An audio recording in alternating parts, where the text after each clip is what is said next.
भाई अगर मैं बोलूं कि इतिहास जो हम स्कूल कॉलेज में पढ़े थे वो इतिहास सच नहीं, वो एक पॉलिटिक्स के दबाव में आकर हकीकत को दबाकर बनाया गया इतिहास है, तो आपका रिएक्शन क्या होगा? तो आज हम इस वीडियो में हिस स्टोरी ऑफ इतिहास का रिव्यू करेंगे जो हमारे इतिहास पर उंगली उठाती है। और भी इम्पोर्टेंट बातें होगी, तब तक आप वीडियो को लाइक करके चैनल को भी सब्सक्राइब जरूर कर लेना। तो भाई लोग, सबसे पहले इस फिल्म की स्टोरी को समझ लेते हैं, फिर कुछ सवाल हम आपसे पूछेंगे।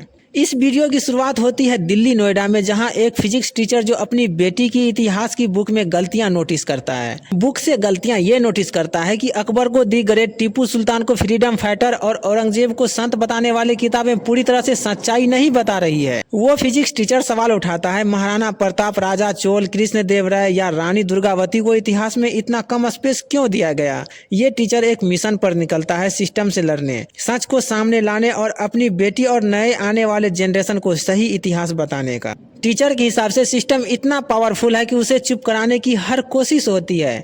इसका सीधा सवाल है, क्यों मराठा, सिख या चोल साम्राज्य को इतिहास बुक में कम स्पेस मिला? क्यों हमें विदेशी आक्रमणकारियों के बारे में ज्यादा पढ़ाया गया? इस फिल्म की तरफ से उठाए गए सवाल में मुगल साम्राज्य हो या कोई और मुस्लिम शासक साम्राज्य, जिसको डायरेक्टर मनप्रीत सिंह धामी ने विदेशी आक्रमणकारी बताया, इसके हिसाब से यह सब इतिहास में होना ही नहीं चाहिए था, या हो भी तो सिर्फ नाम बनकर इतिहास के किसी कोने में पड़ा रहे। और ये भी फिल्म में बताया गया है कि पॉलिटिकल पावर से गलत इतिहास लिखा गया।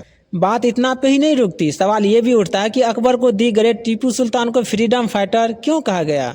तो भाई डायरेक्टर मनप्रीत सिंह, हम आपसे ये कहना चाहते हैं कि मुगल साम्राज्य के जो भी शासक थे उन्होंने हिंदुस्तान को ही सब कुछ दिया, जिसके वजह से भारत को सोने की चिड़िया कहा जाता था।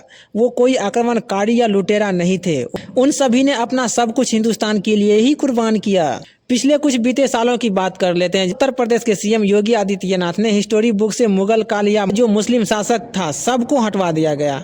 अब ये भाई साहब सिनेमा के जरिए से भारत में फिर से प्रोपेगेंडा फैलाना चाहते हैं, Kerala story the Kashmir file की तरह। जब देश आजाद हुआ तब से लेकर आज तक सब हिंदू ही केंद्र में सरकार बनते आ रहे हैं। एजुकेशन मिनिस्टर से लेकर या कोई भी बड़ा पद हो, सब में हिंदू ही रहते आ रहे हैं। तो ये इतिहास जो हम स्कूल कॉलेज में पढ़े हैं वो किसके दबाव में लिखा गया था? तो भाई आप तो सब समझ ही गए होंगे कि आखिर ये करना क्या चाहता है, ये दिखाना क्या चाहता है। कमेंट में अपनी राय जरूर बताना।